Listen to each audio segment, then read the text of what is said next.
do Islã e da Península e dos árabes em geral, aonde você tem Arábia Saudita, Oman, Emirados Árabes, Catar, Bahrein e Kuwait. Aonde o Catar e o Kuwait ainda são um pouco... São todas monarquias absolutistas. São todas monarquias diferente absolutistas. Da Jordânia, Egito, Síria... Você tem... Líbano. São outras... e aí essas... E são mais homogêneos também, né? São pessoas mais...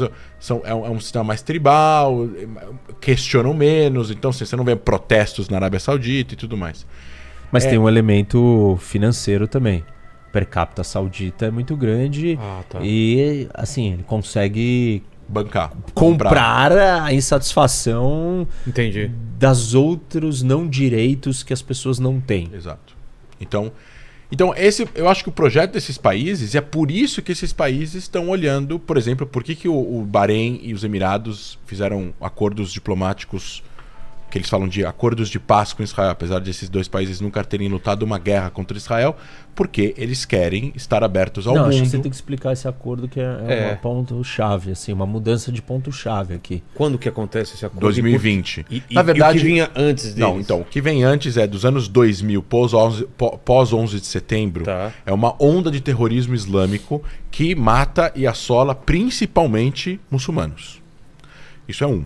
2, a tecnologia e o interesse desses países de se aproximarem à Europa e Estados Unidos, eles sabem de uma certa forma que a porta para Washington passa por Jerusalém. Porque não tem como negar a relação próxima que Israel tem com Washington.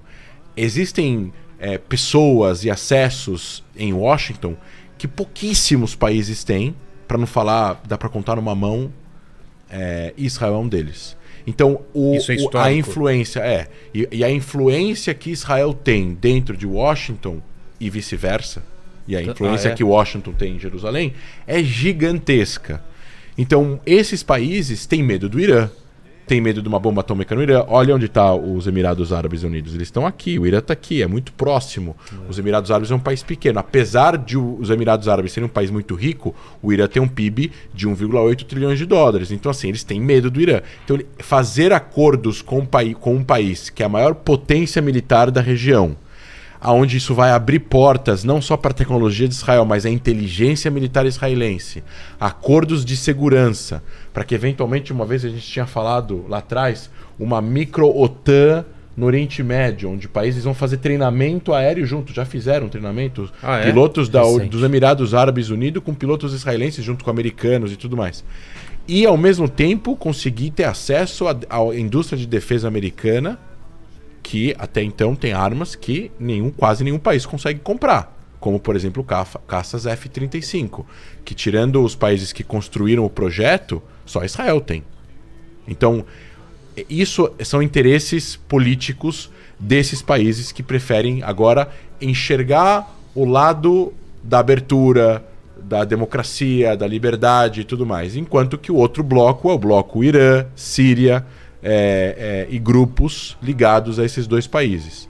Então, quando você me pergunta, por exemplo, a Jordânia é um país que, por mais que o reinado seja um reinado que busque a tranquilidade, a paz e a calma, o reinado é um reinado frágil, em muitos sentidos. Primeiro porque a origem do rei não é jordaniana. Não é daquele lugar. Não é daquele lugar. Ela é da Península Arábica. A família não era daquele lugar onde eles estão, entendeu? A família Shemita, que é quem... Não, ela foi colocada ali. Ela foi colocada lá pelos ingleses. Os ingleses foram lá e mexeram em tudo que estava acontecendo ali e fizeram divisões da cabeça deles. Tinham duas famílias fortes, a Al-Saud e a Shemita. E os dois, eles conseguem provar ascendência a Maomé, o profeta Maomé, 40, 50 gerações, 70 gerações. Então, eles competiram pela custódia e administração de Meca e Medina. E os Al-Saud ganharam. Porque os Al-Saud fizeram um acordo mais bem amarrado com os ingleses na Primeira Guerra Mundial contra os otomanos. É uma coisa meio embaralhado, né? Você está falando de estamos falando de árabes muçulmanos sunitas que fizeram um acordo com ingleses para lutar uma guerra contra os otomanos, que não são árabes, mas são muçulmanos sunitas. Entendi. Então, etnicamente diferentes e religiosamente são iguais. esse acordo foi mais bem sucedido. Então a família hashemita meio que foi convidada a sair da região da Península Arábica, ligou para os ingleses e falaram: então, a gente também quer um país para chamar de nosso. E aí os ingleses foram e pegaram, lembra que eu mostrei uma vez aqui o mandato britânico para a Palestina? Sim. O mandato britânico para a Palestina incluía toda a região que vocês estão vendo, que é Israel, Gaza, Cisjordânia e toda a Jordânia. E aí eles fazem uma divisão no Rio Jordão, que é bem aqui onde está essa divisão aqui, que é justamente o Vale do Jordão, como é que chama? Uma depressão. É uma depressão. Então você tem duas montanhas altas de cada lado, que é a montanha do Vale da Judéia, que é onde está Jerusalém, e a montanha onde está Amman, que é a capital da Jordânia. Então eles fazem a divisão bem no meio, e tudo isso aqui vai virar agora o reinado hashemita da Transjordânia. Em outras palavras, um país árabe na Palestina, onde 70% da população que vive na Jordânia é palestina. São árabes. Árabes não tem diferença étnica ou religiosa entre um árabe que mora na Jordânia e um árabe que mora na Cisjordânia. Eles são iguais. Então a gente podia falar que eles são palestinos? Sim. Então o rei da Jordânia ele tem que andar numa corda que se ele puxar muito para um dos lados, ele pode sofrer uma revolta interna lá e ele perde o país, como aconteceu com a Líbia. Entendeu? Como aconteceu com outros lugares. Esse é a Jordânia. Só que a Jordânia, ao mesmo tempo, tem muita influência nos grupos palestinos, justamente por causa dessa proximidade com eles e por terem lutado guerras contra Israel. Então a Jordânia tem acordos de paz com Israel desde 95, mas tem muita influência. Tanto que quando eles querem fazer um acordo agora, por exemplo, antes do Ramadã, fizeram 2 reuniões. Israelenses, jordanianos, americanos, egípcios e palestinos, para poder fazer com que exista calma na região e não existem distúrbios. A gente viu que não deu muito certo, mas para que não existam distúrbios. Isso é a Jordânia. Depois tem a Síria. Então. Mas deixa eu fazer um parênteses aqui na Jordânia. Assim, sendo mais direto a sua pergunta, né? O que a Jordânia quer? A Jordânia quer sobreviver hoje. Sobreviver, desenvolver, enriquecer. Do ponto de vista de quem está governando, ele precisa, como o André falou, se equilibrar ali numa situação delicada. Que é o quê? Ter legitimidade. Como é que a Jordânia vai ter legitimidade se uma grande parte da sua população é palestina e os palestinos têm a sua demanda por um Estado? Então a Jordânia tem que tomar uma posição. Só que ao mesmo tempo a Jordânia tem um acordo de paz com Israel. E já entendeu que não dá para continuar tentando confrontar Israel militarmente. Isso já é uma página virada. Já percebeu que não vai ter como vencer essa guerra, que Israel vai continuar existindo e vai estar lá para sempre. Então a Jordânia entendeu e falou assim: bom, não adianta mais eu ficar brigando com eles, mas eu tenho a minha demanda interna que fica me pressionando para eu fazer alguma coisa. Junto com essa demanda interna você tem os movimentos radicalizadores internos que a Jordânia também tem que ficar cuidando para não acontecer nada. A Jordânia não tem grandes ambições internacionais de mais conquistar um outro território, não sofre necessariamente grandes ameaças de um outro país querer invadi-la. Ela tem que lidar com essas instabilidades de dentro, que são instabilidades comuns a todos os países do Oriente Médio, que elas passam por questões de identidade, por questões do elemento sectário, que é a divisão entre sunita e xiita, e entre os grupos diversos, e assim, entregar alguma coisa. A Jordânia não tem petróleo, ela não tem as riquezas para comprar a população, acalmar todo mundo. Então, basicamente, esse é o objetivo da Jordânia. A Jordânia quer sobreviver, quer viver em paz ali. Ela está num lugar assim problemático, porque ela está espremida entre a Síria. Ela está entre o Iraque. O Iraque é um estado falido hoje. A Síria é um estado falido. Estados que tiveram guerras civis destrutivas. Assim, refugiados, todos os problemas desses dois países, dessas duas guerras, têm fronteira direta com a Síria. Do outro lado, ela tem fronteira com Israel, ok. Apesar de ter um acordo de paz, tem sempre problemas. E do outro lado, a Arábia Saudita. Então, assim, não é o melhor lugar do mundo, não é fácil a vida da Jordânia. Mas é um país que quer se modernizar, eles tentam fazer o que podem, mas não tem muitos recursos, tem muito problema. A vida deles não é fácil, mas é o que eles querem, não querem grandes ambições. Parte para o outro e aí A Síria conseguiu, contra todas as análises, né, o governo sírio conseguiu sobreviver. A Síria é um grande mosaico de primeiro que é muito antigo, e a civilização lá ela é muito levantina, ou seja, tem densa história, forte, importante para eles.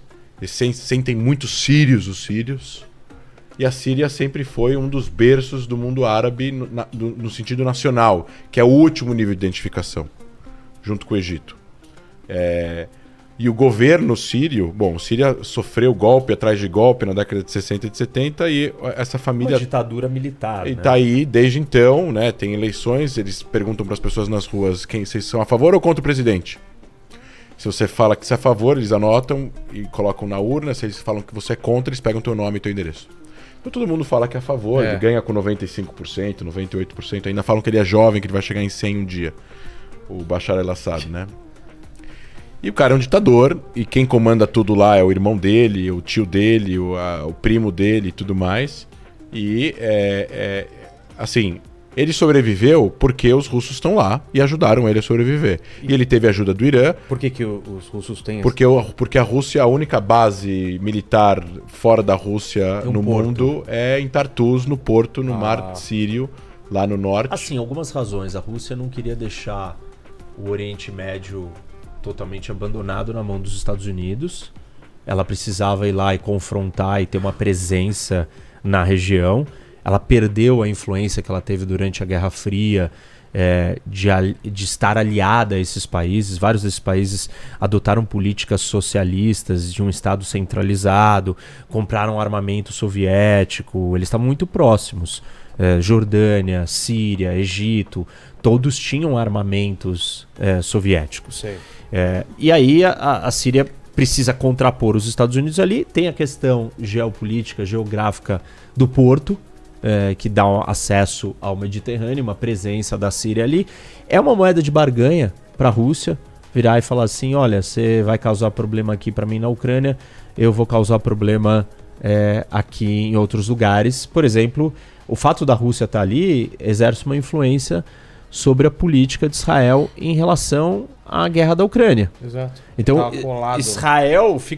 hoje Israel tem que se preocupar, qualquer coisa que for fazer dentro da Síria, precisa da anuência da Rússia. Porque a Rússia controla o espaço aéreo, a Rússia que tem a força maior dentro da Síria. Então, Israel tem que ter uma política de boa vizinhança com a Rússia. Isso significa o quê? Não sair ajudando a Ucrânia descaradamente sem limites, porque ela vai criar um problema com a Rússia. Então percebe que para os russos estarem ali se torna uma moeda de barganha importante, onde ele consegue concessões com vários outros países em várias situações. E Israel é um ator importante pela influência que pode ter dentro dos Estados Unidos, pela questão militar. Então, para a Rússia é interessante estar ali. É estratégico. E essa é uma das razões que eles foram para lá. Agora, metade do país é controlado, é um deserto grande. E assim. é pobre. É pobre, assim. Pobre. A Síria, antes da Guerra Civil, era um país muito seguro. Ah, é? Muito seguro, né? Não tinha uma violência urbana. E não tinha também as divisões sectárias. Isso é importante, né? Porque esse sectarismo... Eu só vou voltar um pouco na história, que eu acho que as pessoas têm que entender isso, né? A divisão entre sunitas e xiitas. São duas facções dentro do islamismo. Religiosas. Isso. E assim, uma delas... Formas de entender o Alcorão, é isso? A divisão principal tá ligada Ali. Com o Abu e o Ali, que são os descendentes. Quem vai ser o herdeiro do trono, da liderança depois do mundo... Depois que Maomé morre. Tá. Maomé morre em 632 depois de Cristo. E aí você tem que decidir quem é o substituto, quem é o herdeiro dele. Ele não teve filhos homens. E aí você tem uma divisão. De um lado, um grupo se junta de Sunna, eles fazem uma reunião e falam assim, olha, vai ter que ser o sogro dele, que era um amigo dele, um companheiro dele, é o sogro, e é Abu. E esse grupo se chama Sunitas. E aí tem um outro grupo que fala assim, não, mas peraí, mas esse cara não tem laço de sangue com Maomé. Ele não pode ser o líder da nossa comunidade. Nós temos que pegar alguém que tem laços hereditários com ele. E aí aparece o Ali, que é o primo e genro do Maomé. E ele se torna então o líder, e eles falam, o Ali é que tem que ser o substituto.